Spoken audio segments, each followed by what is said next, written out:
Hi, everyone. I'm Dr. Sharifa, your neighborhood psychologist, and we are back with another psychologist who I'm very happy to introduce. Dr. Bowman, can you just introduce yourself and tell us a little bit about your work? I sure can, and greetings, everyone. So my name is Dr. Noelita Bowman. I am a licensed psychologist in the state of Maryland, but I'm also a nationally certified school psychologist, and I serve primarily the Baltimore area, and I'm an early career school psychologist, and I'm happy to be here to engage in the conversation. And she's being modest. She was also the 2022, I believe, Yeah, school psychologist of the year in Maryland. I So was. while she's early career, she is definitely phenomenal Mhm. at what she does. So Thank we asked you. you to join today because we are really focusing on educator wellness. And a part of educator wellness, or a part of the things that they have talked about as one of their stressors, is managing some classroom behaviors, students who may have emotional and mental health needs. And so I really thought it would be great to talk to a school psychologist um, to really get a better idea of what you all do within the school and how you can assist educators in promoting wellness within their classrooms. So can we just start just with a little bit about, what your role is as a school psychologist within schools and then go to the latter part? Yeah, sure. So I think primarily, like when most people think about school psychologists, it's really siloed into assessment, right? And they might do some counseling. But by and large, we are trained in a lot of different areas. So assessment, yes, in terms of identifying learning disabilities or impairments. Some counseling, right, for those friends who are struggling with some mental health or behavioral health issues. But we also engage in a lot of consultation. We're really knowledgeable about systems level changes, right? So if you're wanting to be inclusive of something like an MTSS model, so multi-tier system and supports, or PBIS, positive behavioral interventions and supports, we have a lot of knowledge on what progress monitoring looks like, what data collection looks like, and just how does one build family school communication or partnerships, right? And so I think a lot of people look at school psychologists, and I'm in agreement. A lot of my work really is an assessment, but because there's typically one school psych assigned to like a building, and we might not be there like the full day. We might split our time between different schools. It can feel like we're isolated, but I promise you, if you ever engage with your school psychologist, they want to consult with you. They want to be able to give you some tips, really model some strategies in terms of how to help just promote general learning for all of your students, not just those with 504s or IEPs, but whole school learning. So that's just a bit of what I can do. And obviously the role of a school psych can, it's really dependent on the school setting or where they're located, but we're generally trained in a lot of different areas that are helpful for promoting wellness in the school. Well, good. I'm glad to hear that because that does talk a little bit about, what you all can assist educators in doing to promote wellness in Right. their classroom. So can you just talk a little bit about some of that consultation and system level wide interventions that you mentioned earlier? Absolutely. And so when the first thing that comes to mind is when in assisting, kind of promoting this idea of educator wellness, is really encouraging and reiterating whole child learning. I know that as educators, there's a lot on your plate with regard to you got to meet this benchmark or this instruction, or, we're looking at grades, but really my role when I'm meeting with teachers or staff is to remind them like, hey, nothing is going to happen unless there's a relationship, if there's, unless there's a safe space, like those things that people don't consider like, academic rigor, those are still things that are important. So the non-tangibles, like it's absolutely important that they're getting this on their dibbles or their map, or, they're getting A's. But lots of times you also have to be considerate of the social emotional competency part with regards to students. So certainly reminding educators about whole child learning, yes, we want to focus on academics, but also are we creating a safe environment for students to show up how they are? And again, it looks different for every classroom, but I'm always going to encourage educators to identify what does that look like in your classroom. The other piece, just in terms of promoting wellness for educators, is really reinforcing the positive behaviors that you are seeing students display, or that you are displaying yourself in terms of modeling, right? Again, I work in the schools, and so I understand that educators, like it's a lot happening on top of just trying to manage what you're supposed to be teaching students. And so when you have this influx of behaviors, it can be easy to just feel like you're not making an impact. And so I really want teachers to be encouraged to look at what are the positive things that are happening and kind of work from there. And just in terms of how school sites can directly help, it's that piece about collaborating and consulting. So yes, school sites can share all the information in the world, but we can also model for you or share specific interventions, right? So when we talk about evidence-based practices, or again, the PBIS, the MTSS, those are all cool, but what does that look like for you, your students, your classroom? I'm always going to encourage staff and educators to just engage any of the experts within your staff for help, because that's not a bad thing. So what are some of your go-to interventions, right? If a teacher is struggling with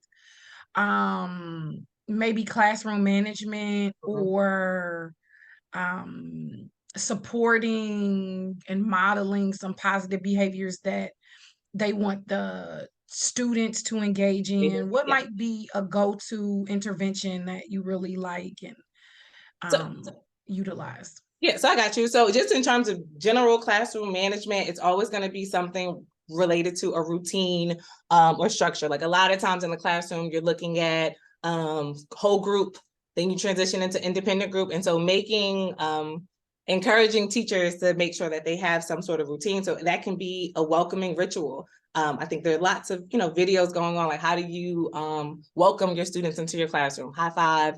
For the older kids, like there's some sort of icebreaker question, making sure it's routine, providing space for students to engage, making it optional. Like a student may not want to share with you that day. That's okay. It's not personal. It's okay, but making sure that they're included in the decision making. And so, I mean, we're in September, and so hopefully everyone's back in schools, right? And they would have gotten kind of policy, protocol, all of that in terms of like their day-to-day. And so there's a routine embedded.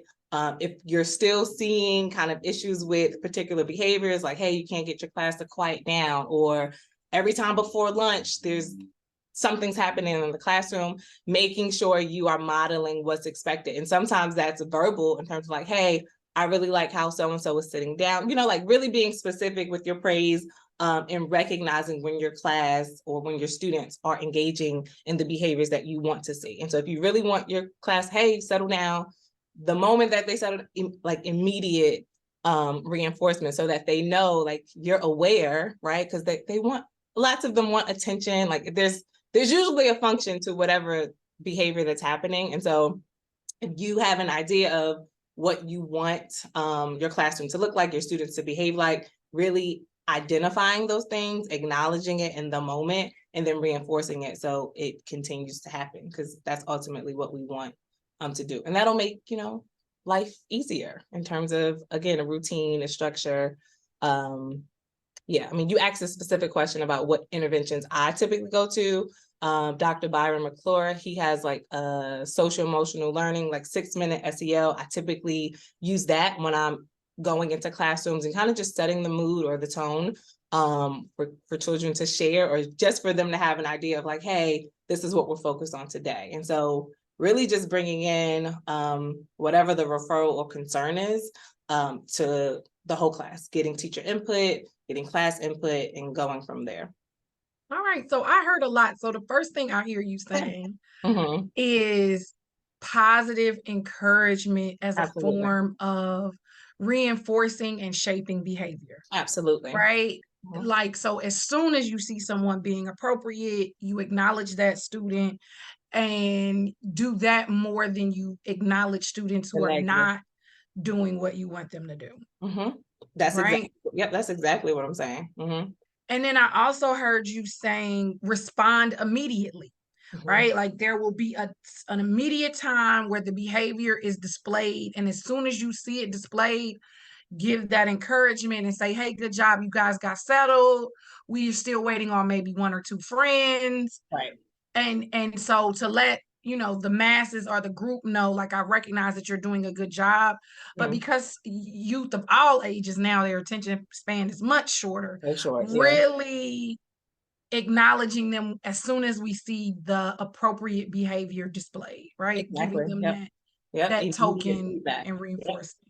Mhm. And then you also mentioned the doctor name again with the 6-minute SEL. Yep. Dr. Byron McClure. He's also a school psychologist, doing great things in the social emotional learning field. And it's literally 6 minute, just plug in, right? When we think about addressing behaviors, whether positive or negative, it really doesn't have to be this like burden, right? We should want to introduce ways or strategies that students can utilize so that it doesn't take up a lot of your instruction time, because that's half the battle, right? If we can get students to attend, be respectful, right? Then we can get along with the instruction and have learning occur. But that's not going to occur if we're spending all day on, hey, let me talk to you, let me talk. Okay. And so now we've done a lot of talking, but we haven't done a lot of teaching. And I know, if you're an educator, you got into this field because you love to teach. And so wanting educators to have that space to do so. Yeah. All right. So when should they make a referral to you? Now, what if they done tried these things and it's about 2 or 3 or Yeah. 5 even, where it's like they Yeah. not catching the They're not wind? catching the drip. I got you. Yeah. And so I'm always gonna, like, in terms of making a referral, it's real specific to, okay, I think this child might have some type of impairment, disability. Okay, cool, make the referral. There's always, it's always a great time to consult. So consult, referral.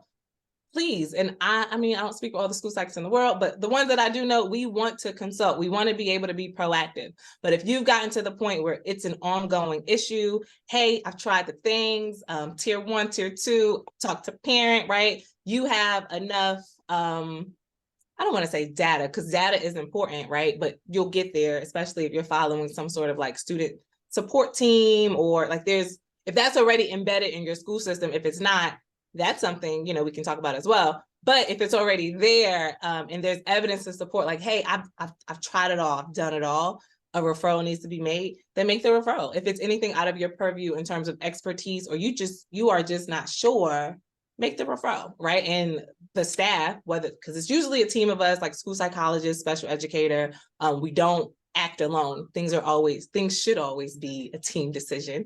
And so there, with the team and with your kind of expertise of what's happening in the classroom with the student or students, we should be able to make an appropriate referral or complete appropriate assessment to kind of go through that process. What I have seen, and this wasn't a question, but I'm just gonna share. What I have seen some educators engage in, right, is this, well, I've done everything, I can't do anymore, they need an IEP. Well, wait, because while sure, there might be an impairment or they may need an IEP, we know an IEP, legal document, right? But it's still a document. And so do we have the understanding of what the child needs, right, academically, but also social emotionally, to be able to engage in implementing said IEP? Because IEPs, FBAs, BIPs, those, the student's behavior isn't going to change unless we do. And so, and I can understand if you're overwhelmed and, hey, I've done it all, please consult, please, bring other people in. And it's not that we have the answers, because trust, we probably have an idea, but we won't know until we try it. And so I'm always going to encourage educators to consult. And if you need to make a referral, make the referral, right? But just make sure we're still trying at the end of the day. Okay. So consult, then refer, continue to try. Yeah. Right. With the idea that IEPs may be our last resort, rather. Because it really is like it's the least, we want to be able to educate students in the least restrictive environment. Again, these are things that we all know, if you're an educator, school psych, but it just, a lot of times it looks differently in practice. And so instead of that being the go-to, again, we want to be proactive with creating those relationships and really having the data to support, okay, we really have done all the things that we said we're going to do, all the things that we said we try, and we're at our wits' end. Okay, well, cool. Then a referral will be appropriate, right? But a referral would not be appropriate if, hey, a kid fought 1 or 2 times and, oh, maybe it would be. I don't know. It's dependent. Look, it's dependent, but it's also, okay, well, what have we done to try to engage the student, try to meet the student where they are? Because usually it's an issue of like safety or attention, or they just don't want to do the work. And that's okay as long as we are trying. But it's a lot. Like we're dealing with a lot. But as long as we're trying. Today It is a lot all around, Yeah. right? And one of the things that I have learned with having this grant is that, sometimes we task the educators, the teachers with the most work, right? Like they are responsible for classroom management, they're responsible for referring people to you, consulting with you. And so if we were just to speak to admin people, like admin as principals, but also admin as superintendents. Right. What do you think are some broader, higher systemic level things that you think would be helpful also for schools, districts to do to sort of promote wellness throughout the school? Yeah, and I think that's a great question, especially, I'm not going to say the county I work for, but I think they do a really good job at making sure their staff understand, like, hey, this idea of work-life balance, it's not just an idea, right? We are giving you the reins to take control of, hey, this is your duty day.